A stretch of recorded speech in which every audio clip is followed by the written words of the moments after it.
Mate, let's just jump straight into it. I normally have about 5-10 minutes of like pissing around and setting stuff up either on my end or the guest's end or my usual co-host's end. So I think we can just dive into it, which is a rarity. Cool, let's go. What's up, Joe? Thanks for being here, man. No problem. Joe from Beauty School. So listen, man, we've got like a link and a bit of history together. I don't know if are you aware of either of those? Surprise me. Oh, okay. I feel bad. Am I going to feel bad for not remembering? My memory is terrible. You shouldn't really remember one of them, and the other thing is just something you would either be aware of or you're not. So, firstly, the history we have. I think my band and your band played together years ago. This is where you used to sing in a band called Cool's Landing, right? Yeah, that's right. Yeah. Yeah. So my usual co-host of this show put on a gig in Newcastle when I was in a band called Spineless Yes Men at the time. And so we're going back some time there. Oh, over a decade. Yeah. Where was that? Was that at the Clooney? No, it was at a place called the Telegraph, which is like a pub behind Central Station. Yeah. It was upstairs there. Which I guess leads me to my connection with you. So my co-host Nick, his brother Rob I don't know if he knows you, but he definitely knows some of the Cool's Landing guys who I think some of whom are in your current band. So you know a guy called Rob? Yeah, go on, sorry. Rob Kennedy.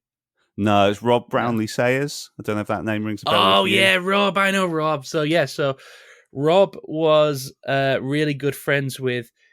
He grew up with Cam and Johnny, who were the guitarist and bassist in Cole's Landing. The only two members of Cole's Landing that didn't come across to be. Oh, I see. Oh, okay. Yeah. But I know Rob.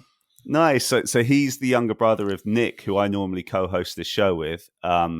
Right. But Nick's due to have a baby. It's either basically cut for his first as well as either today or tomorrow. So for obvious reasons, I'm kind of holding the fort with this at the minute.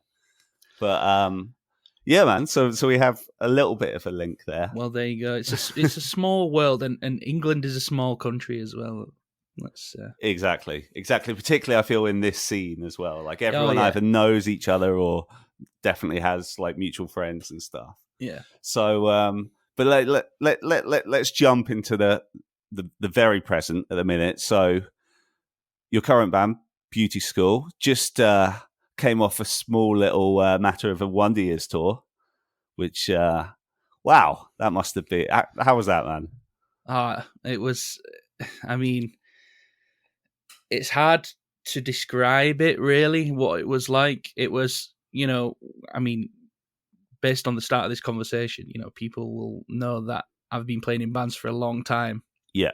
And this kind of just went above and beyond anything that we've ever done before, anything that we were able to do before. And it's just they're just different types of shows when you're playing with the Wonder Years because their fans are so,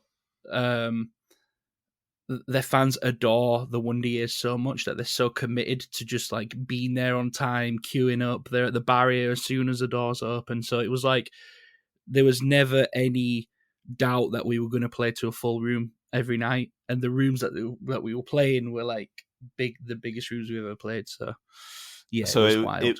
It was literally like that every show of the tour. Like you had a decent crowd. Yeah, every single one. We were apprehensive at first because we just cut. So we did this tour like right after we'd just done a tour with the Dangerous Summer. Yeah, I saw that. Yeah, and don't get me wrong, the Dangerous Summer tour was still great, but like the biggest show on that one was 500 cap at the Underworld at Camden. Yep.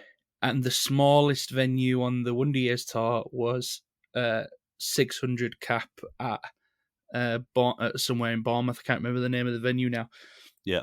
So on the Dangerous Summer tour, the tickets were kind of sporadic. So like, I think Newcastle, only did like 100 tickets. So when you've got like 100 sales for the entire night, you don't know how many are going to be there for for you when you're on, because I mean we were main support on that one, so we were still on quite late, about 8:30, something like that. So we still had decent crowds each night on that one. But going into the Wonder Years tour, we were like, are people gonna rock up to the shows for doors, because we were the first on, so we were on like 7:30 every night. In fact, one day we were on at 6:50, like really early, and it was still really busy. Yeah, it was crazy. Yeah, they're so dedicated to the Wonder Years fans, and playing with them, you can see why.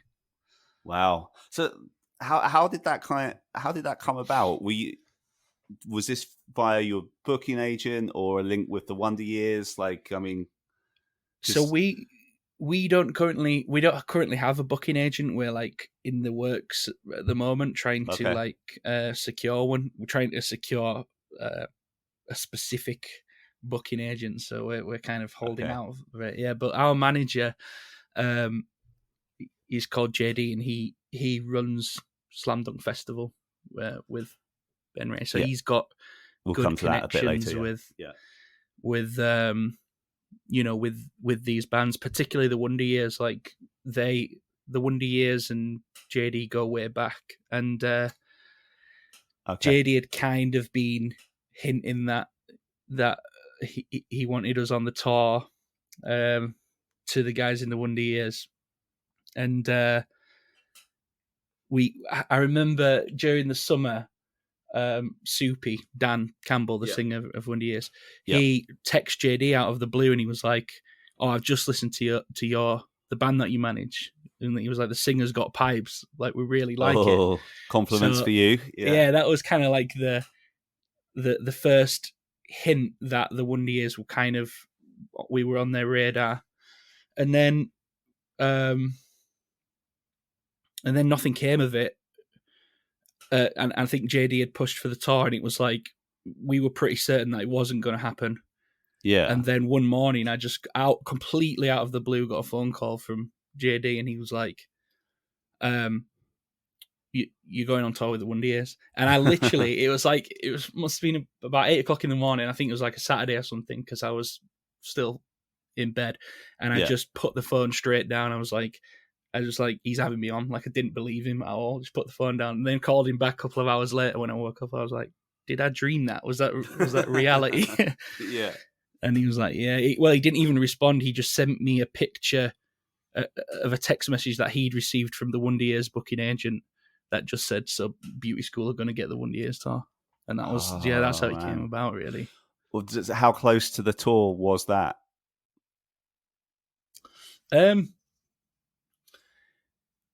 So it was right before, if I remember rightly, it was right before we went out with the Dangerous Summer. So it was about a month and a half before the tour happened. Right. Okay. But we couldn't. We had to wait a couple of weeks to announce it, so we actually ended up announcing that tour whilst we were on the Dangerous Summer tour. Oh, I see. Okay. Yeah. Wow. Oh, that's amazing. So, like, I mean, I want to go back to like the early start of your career a little bit, but before we do that, so Dangerous Summer tour. I mean, and main support on that as well. That's pretty impressive in itself. Was in your career in any of your bands, was that like tour wise the biggest thing you'd been put on at that point, or have you got things in your past that kind of compare with that? Not in terms of touring. Any tours that I'd done in previous bands were like DIY stuff, and the rest were like we had played some big shows, but they were like local shows, so we would get a decent support slot on a good band that was coming through Leeds. Right. And we won. We also in Carl's Landing we won a competition to play Leeds and Reading Festival, which that was like the biggest thing that we'd done until that point. Yeah. But yeah, the Dangerous Summer was the biggest thing that we'd ever done, and it was kind of it was the realest thing we'd ever done as well, you know, because it wasn't like we were being put on the show as a favor. It was like we'd been asked to be the main support on this tour, and we were, getting guarantees every night and everything like that. So it was just like, it was the realest thing we'd ever done. Oh, that's amazing. So what I will do now, if it's cool with you, Joe, is like just because what we normally do is like kind of take it back a little bit and go through the career of whoever we're speaking to. But like, so obviously I know a little bit about your past and stuff, but so I think of Cool's Landing as sort of being a Leeds band, right? Is that the area you grew up in? I mean, kind of sounds like it is from your accent. Yeah, so I'm from Leeds. Right. I've lived in Leeds all my life. Cole's Landing is a band that we formed in uni at Leeds College of Music. Okay. So we were all from different areas. I see. Charlie's from Manchester, Jordan's from Halifax, and then Cam and Johnny, who didn't come over to beauty school, they were from Newcastle. Hence the link with my co-host's brother. Okay, so was Cool's Landing your first band, or had you been in bands growing up? No, yeah. Previous to that, so the first proper band I was in, I would say, like the first one where we were like gigging a lot, was a band called Goodbye for Now, and it was like an emo screamo outfit, like 2006 esque. Yeah. So we started that. I did that till I started Cole's Landing, but it was just like that was like my learning period. That was kind of where I was just figuring out what it is to actually be in a band and everything like that. Yeah, and then Cole's Landing was a little more serious than that.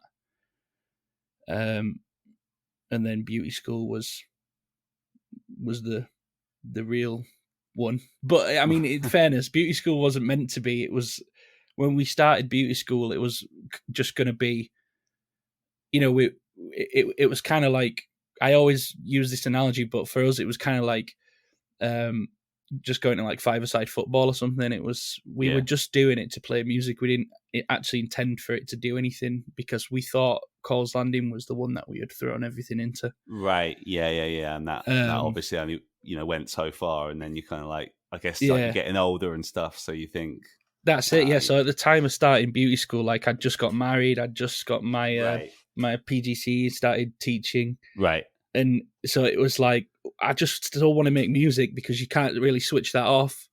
But exactly, yeah, it's just like, it was just like a cathartic thing. And then the pandemic happened. We couldn't play shows, so it was like we wrote an album. And then by the time the pandemic was over, we were already signed.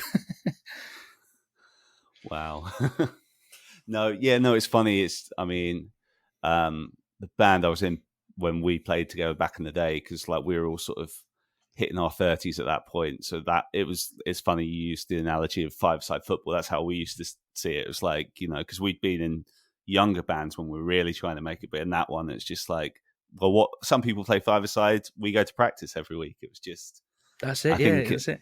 If you have that enjoyment for it, that's and I think if you're like a creative, if you enjoy creating and enjoy writing, you can kind of you can think you can switch it off and you can take a break from it, but you can never really switch it off. Like, you'll always have that sort of desire to write music and create music and do it. It's just like, once it's there, it's there. It's not going away. Well, so how long was the gap between Cool's Landing kind of disbanding and Beauty School becoming a thing? It was, so Cole's Landing, we broke up in 2016, and then we did nothing for a year musically, any of us, and then we did a one-off show in 2017, and then again did not. Well, I say we did nothing for a year. I actually ended up in another band called Beachhead, and we did like 1 week long tour, but then it didn't work because the drummer was from Liverpool and we were kind of spread all over the country. And then Beauty School started kind of late 2019, so just before the pandemic, really. Right.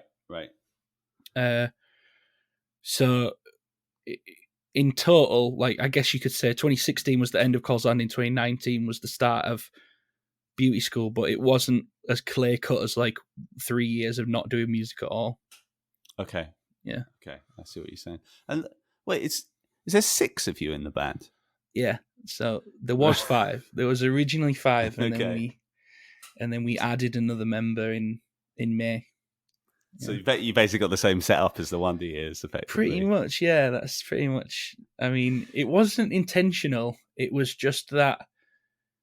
So the way that the way that beauty school kind of works is, the 2 guitarists, the rhythm guitarist plays quite a lot of lead and mathy style twiddles, I guess you could say. Yeah, yeah. And then the lead guitarist plays lead, but Dan, who's the kind of rhythm twiddly guitarist, his parts are super, super complex to play, but he also does an immense amount of backing singing. Like, we have a lot, we do a lot of harmonies, and it's kind of one of the things that I like to think helps us stand out live, because we work really hard on the way the vocals sound together.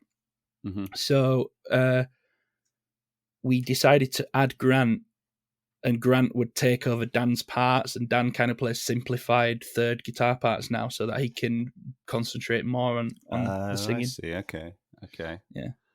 And I mean, how do you find it, like, kind of organizing 6 people, like, between yourselves? Is that, oh man, can that be a hassle sometimes? You know, mate, it was everyone a making hassle. practice. It was a hassle when we had 5 members, man. Like, it's just difficult. I think the thing is, especially at the moment, it's kind of weird because so we're currently without a bass player officially.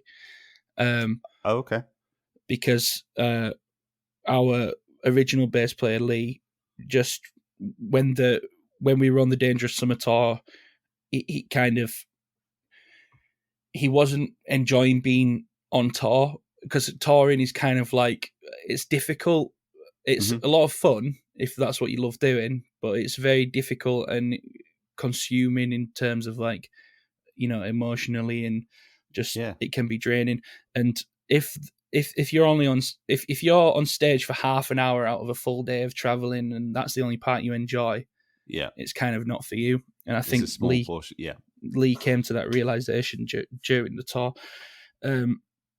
So he decided to step away from the band, and we haven't replaced him. We've just got someone sessioning for us at the moment on bass guitar, but he lives in London. So we're at the moment, like, organisation is pretty tough, because we're spread a little bit thin, but it's not too bad right now, because we've not got any more shows for the rest of the year, and we're kind of just focusing on writing at the moment.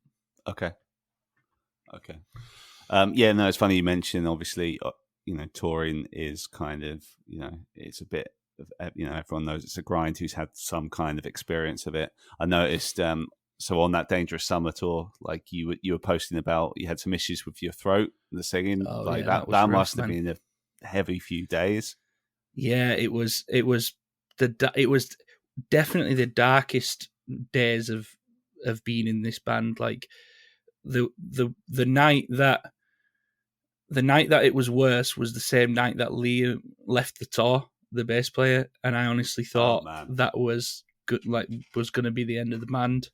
Yeah. And the worst thing about it is I couldn't speak. I was literally on voice rest, so I couldn't. And my wife had travelled to Newcastle for that show, because it was her birthday week. Oh man, which Newcastle venue is it?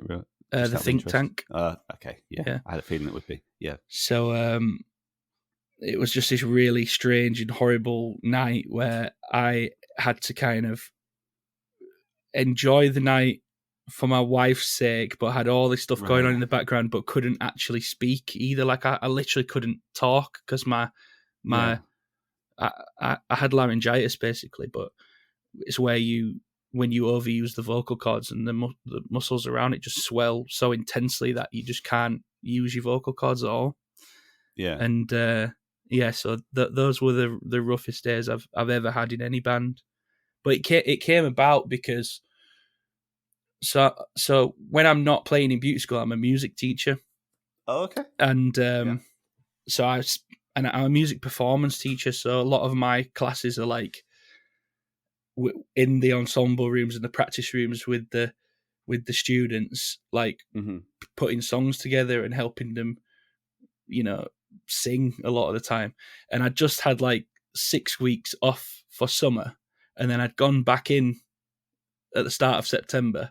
I'd done a month of like talking a lot and singing a lot, and then I went straight out on tour. And I knew on the first night, I knew that my voice was weak, and I felt that I was having to like overexert just to get the notes out that I needed to get to sing. And then the night before Newcastle, we were in Leeds, which was a hometown show, and it was bouncing. It was phenomenal. And I probably got a little bit too excited. And I woke up the next day and I literally couldn't even use my voice at all. Couldn't speak. It was completely gone. Had nothing there. Not even a solid whisper. It was just nothing. And I had to play a show that night in Newcastle. So how did the actual show go down? How was your voice during that performance? It wasn't there. It didn't exist. You were literally just on the stage. So how? I was essentially. How did that work? So we have me, Grant, and Dan. We all sing in the band. Those two do backing vocals, and Grant basically took on a lot of the main vocals to sort of support mine. Now, what I did is I didn't speak or say anything all day, and then when the set came about, I just kind of did anything I could to make a noise come out of my mouth, and was mostly like whisper or shouty. It was horrible. It was awful. It was the most like embarrassing, like degrading time as a singer that I've ever had. But I just knew that the choice was come off the tour or see out that show and like do what we could. And to be fair, the crowd were like really supportive, and that was nice, but it still didn't take away from how I felt about it. And and the way that I kind of got through it in the end was, so I'd been searching online for like magic remedies or, like anything that I could do to get my voice back. And there was nothing. The internet just had no answers for me. And I ended up messaging my friend Ollie, who's the singer in a band called Static Dress, and he obviously screams a lot more. So I don't know if you've heard their band, but it's heavier and they do much more touring than we do. And I just said, look, how do you get through a tour? Like, how do you do it when your voice is feeling weak? And he was like, no alcohol, do not say a word, stay away from vocal zones, which are like the tablets that you're supposed to take to make your voice better. He was like, do not touch them. And he was like, eat raw ginger. So I was just scranning raw ginger all day. It was awful. It was vile. And not 48 hours later, I had my voice back and I was singing again. So. Oh, wow. So it all worked out in the end. Yeah. I suppose, that's part of touring, like having to deal with these little problems when they come up and stuff, I guess. Yeah. So the guy who so your full length came out, I don't know, I want to say a couple of months ago, something like that. Because I remember when it came out, Rob, who we were talking about, he messaged me. He's like, "Oh, I know these guys. Like, check this out." And I remember listening to it at the time, thinking, "Oh yeah, this is cool." Slam Dunk Records as well. That's also very cool. And then I was talking to your publicist as well, so it's like all fell into line quite nicely. But so you say you essentially wrote that record during the pandemic. Yeah, well, some of it we'd written before the pandemic. Okay. Because we didn't know we were writing an album. It wasn't like, we're going to create an album. It was like we had 5 songs written before the pandemic, 3 of which made it onto the album. And it was like, because we couldn't play shows, it was like, right, we've got 5 songs. What can we do now? Let's write a 6th song. Let's write a 7th song. And then eventually we had this pool of like 15 songs. And it was like, well, let's just make an album then, because what else can we do? And it was that thing, wasn't it, in the pandemic? It was like especially at the start, it was like, this thing's not going to last more than 6 weeks. And then it was like, this thing's not going to last more than 12 weeks. And it was just like, it just went on and on and on. And at a certain point, it was like, well, we either stop doing the band because we can't play gigs, and that's the whole reason that's what we wanted to do, or we just keep writing songs. So yeah, we just kept writing and ended up with an album. Okay. And I saw in the credits, was it James Kenosha? Like, was that who you worked with on the record? Yeah. So James is who produced the record. So originally we had recorded demos, and that we recorded them with Grant, who's the guy we added to the band in May. Oh, I see. Okay. So because he's like I guess, am I insulting him by saying he's a bedroom engineer? He's got a studio, but so he had produced some demos for us, and I think we'd done about 5 or 6 demos with him, and then we had found out that Slam Dunk Records were interested in helping the band out by putting out a single on Slam Dunk Records. Okay. So real quick, how did that come about? So JD, who's our manager, he is like my best friend. So I kind of had an in. And during the pandemic, obviously, the pandemic did a lot of favors for us. I mean, I know it was a bad time for a lot of people, and it was a bad time generally, but it did the band a lot of favors because the venues that Slam Dunk own were closed and the festival wasn't happening. It was pitched somewhere along the line. I don't know when, but as far as my understanding goes, JD had pitched to Ben Ray, who's the director of Slam Dunk, to bring back Slam Dunk Records, because Slam Dunk Records originally brought out the You Me at Six first record and a few other bands back in like between, I guess, 2007 and 10 or something like that. And then they hadn't done anything else. And JD wanted to bring Slam Dunk Records back out of retirement, I guess, as a project during the pandemic. Okay. And they had like bands in mind, I guess, that they were going to sign or whatever. And as we were doing a headline show, you know, when shows were first allowed to happen after the pandemic, we were going to do a headline show. And I can't exactly remember how it came about, but somewhere along the line, Ben had agreed to put out a single for Beauty School, so that the agreement was Ben would do a Slam Dunk Records showcase, and it would be Beauty School headlining, and it would be a single launch for this one single that Slam Dunk were going to put out, and they would use that as a platform to show off the bands that they had signed and put those underneath us on the bill, because we already had quite a strong Leeds following from Call's Landing and everything else. So I guess they knew that by doing this for us and putting on that headline show and allowing us to release a single on Slam Dunk Records, that we would put their bands in front of a fairly decent sized audience, I guess. Okay. So we sent all the so we like frantically went to Grant and was like, okay, we need to record all the songs that we've got. We need to make demos for them to send them to Slam Dunk Records so that they can pick the single that they want to release. So we recorded all the tracks, sent them all to Slam Dunk Records. And then I was sat outside work one afternoon, and it was another great phone call from JD where he rang me up and he was like, Ben wants to do the full album. Ben wants to sign you on an album deal, and he loves all the songs. And it was wild. Yeah, that was kind of just the start of it. And that's when you I guess started looking for producers and this.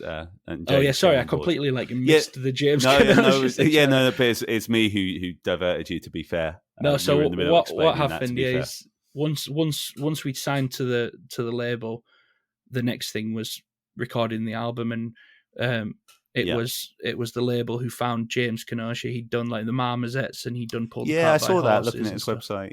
Yeah, and we just thought it'd be a good fit that was affordable and close to home, and that we could that we could kind of get the sound we wanted without traveling to the States, because that's kind of where most of the albums get produced for the kind of music we make. Yeah. Was he quite hands-on as a producer?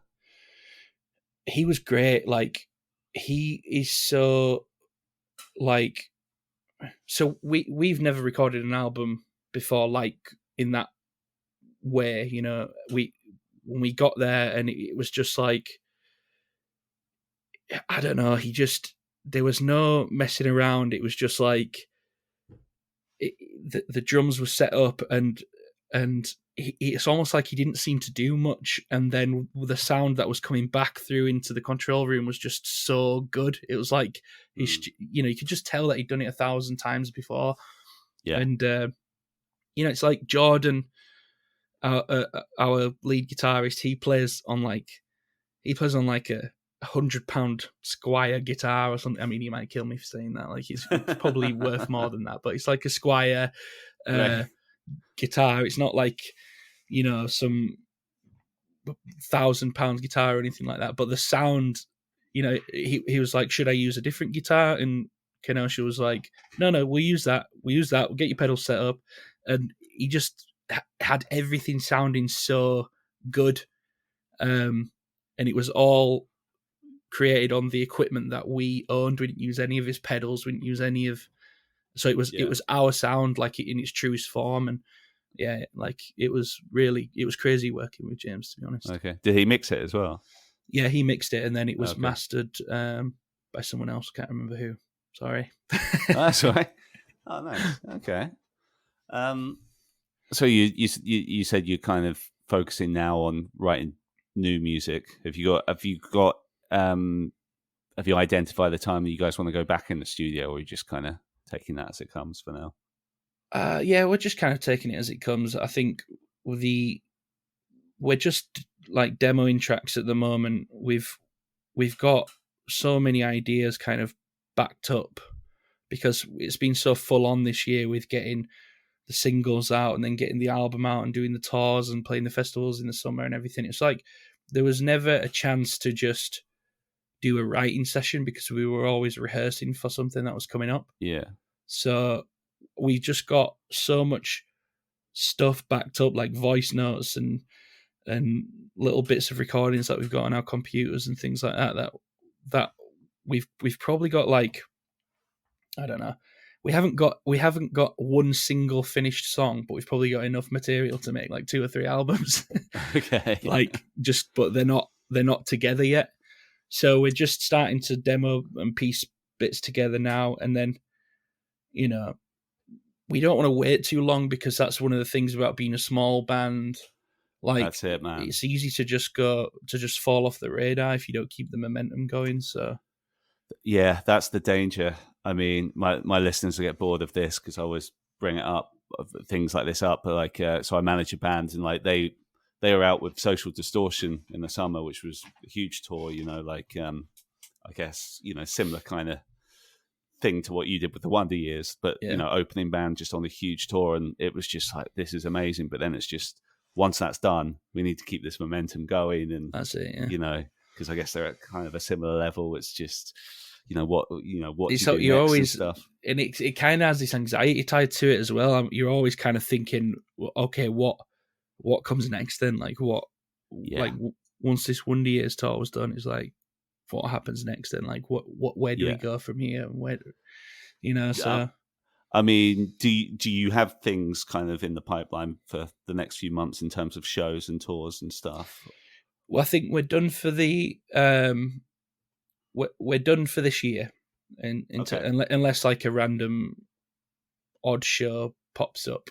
That's too good to turn down. Yeah.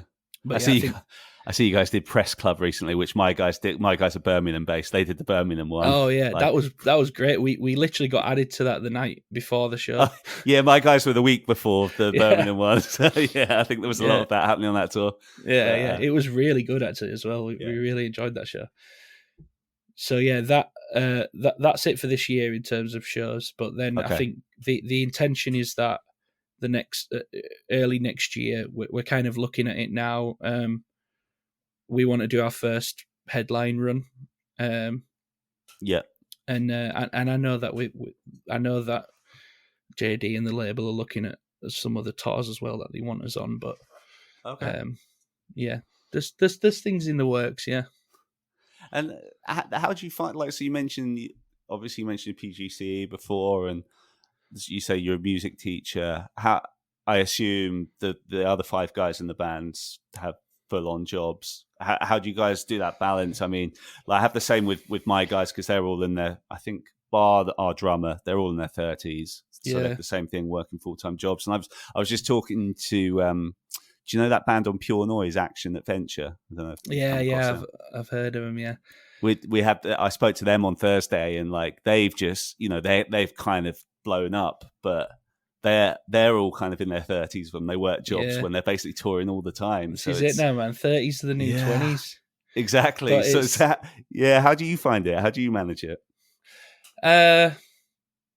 It's tough because, I mean, I'm quite lucky in the sense that being a music teacher, like, and I teach at college level. So being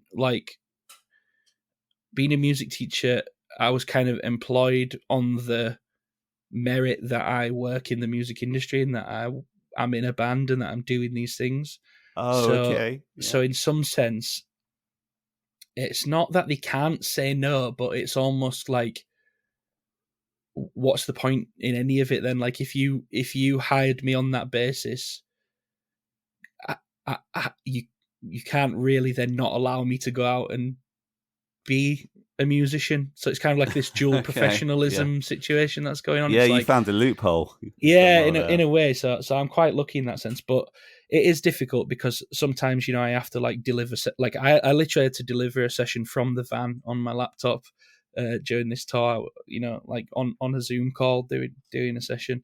So it is difficult, and I know that the other guys, they kind of have to do a mix of that as well. Like I think 3 of the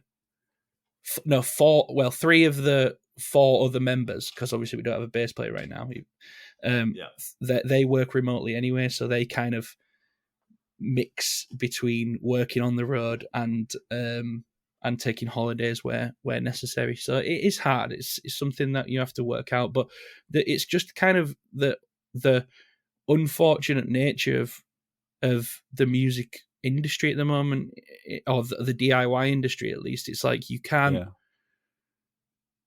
earn enough money right now as a small band to support yourself going out and touring like 300 days out of the year, like what it used to be back in the, I remember Funeral for a Friend when they were blowing up. And mate, it's funny you mentioned them. So our booking agent is their singer. So really? I know Matt He quite works for he works for what's the company? It's Avocado. Avocado, yeah. He's based in Germany now, isn't he? He is. Lovely guy. Shout out to Matt. He's great. So, I remember watching it. No, sorry. I remember watching a thing where Matt was saying that, like, his advice to make it in a band, which is completely irrelevant now because you can't do it, was literally just get in the van and go out and play shows, as many shows as you can, like 300 shows a year. Well, you can't do that now because everything is strangled. Like, you can't, if you do it, you can't afford to live a reasonable and normal life, not as a 30-year-old anyway, which is kind of like when most of these bands, or a lot of bands, are kind of discovering themselves now later than they did previously. That's really interesting that seems to be the trend.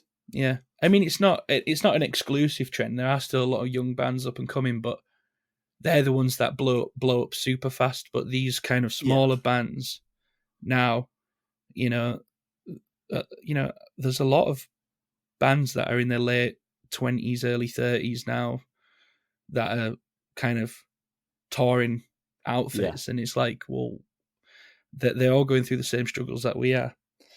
I got some really good advice from the Wonder Years actually when I was out on the road, because they've done it full time for like 12 years or something now. Right. So they were kids when they started doing it.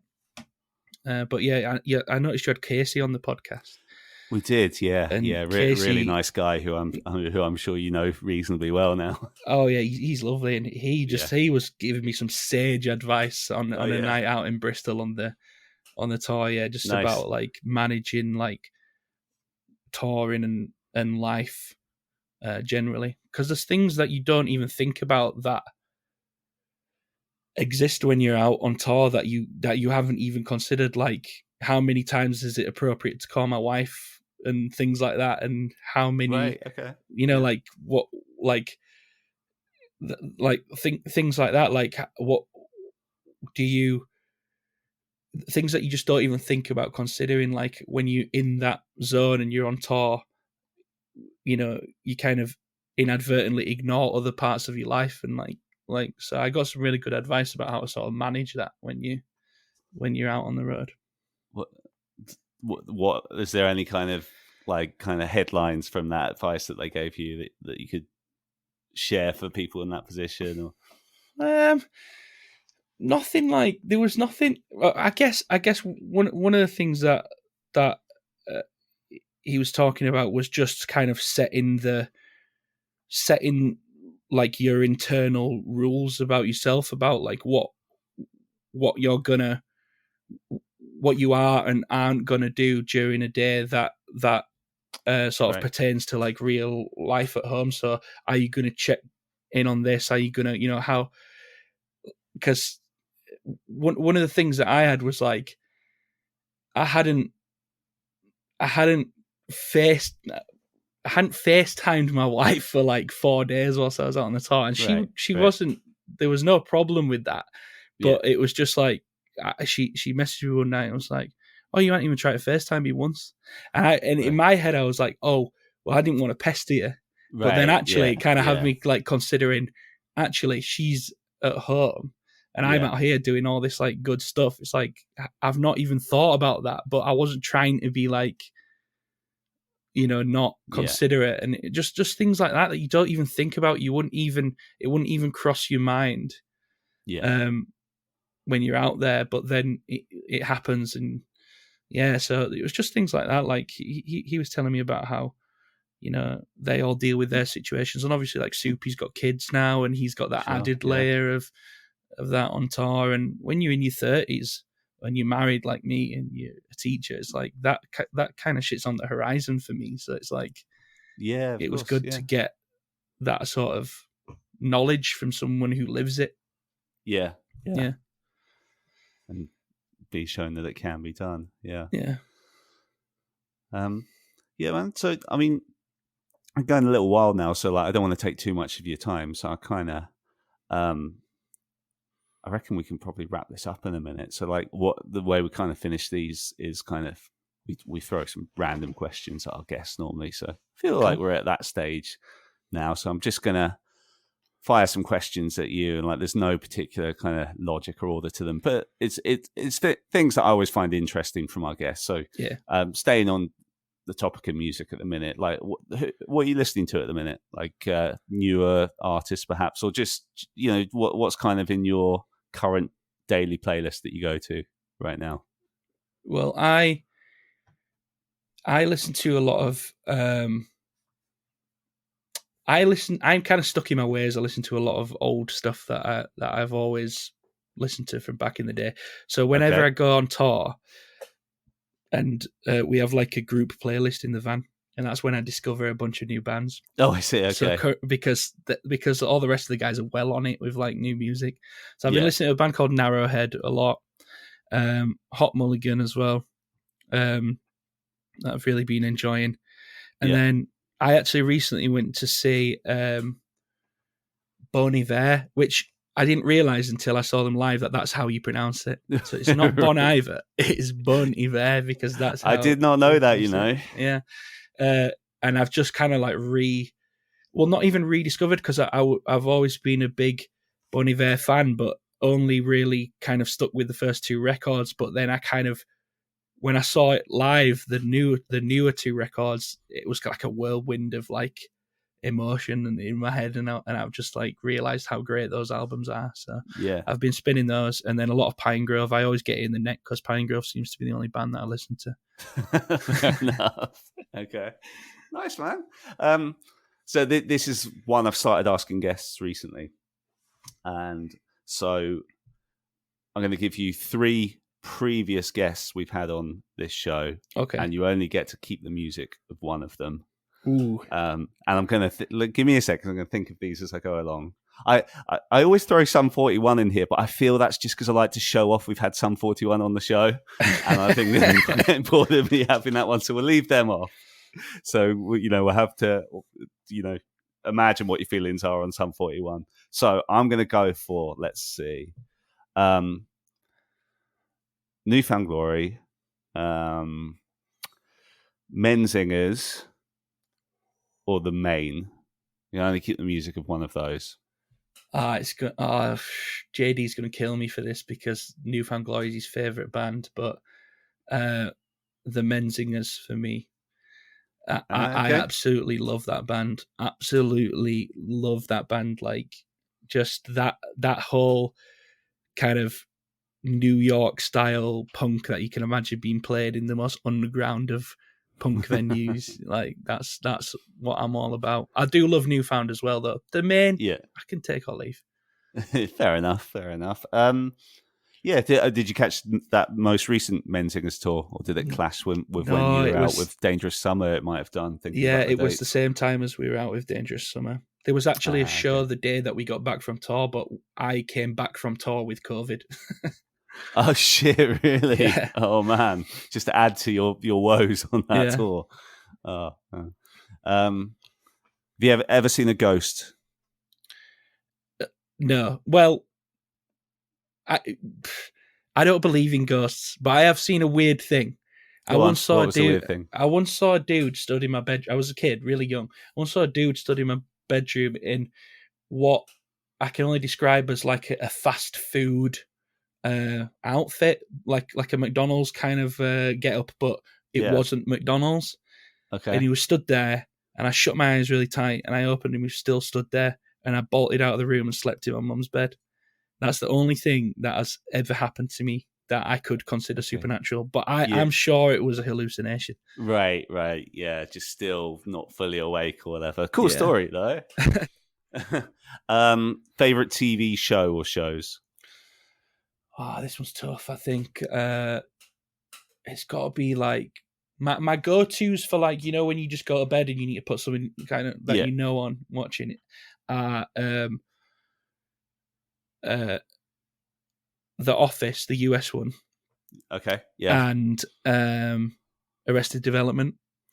I also really like It's Always Sunny in Philadelphia, but it's too loud to put on when I go to bed because they're always screaming in it. Yeah, it's a bit exhausting, right? Yeah.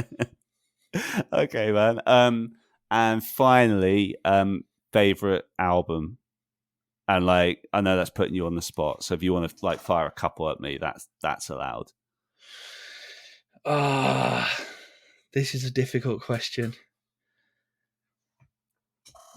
This is a difficult question because I guess until they got cancelled, I would have to say that The Devil and God Are Raging Inside Me by Brand New was my favourite album ever.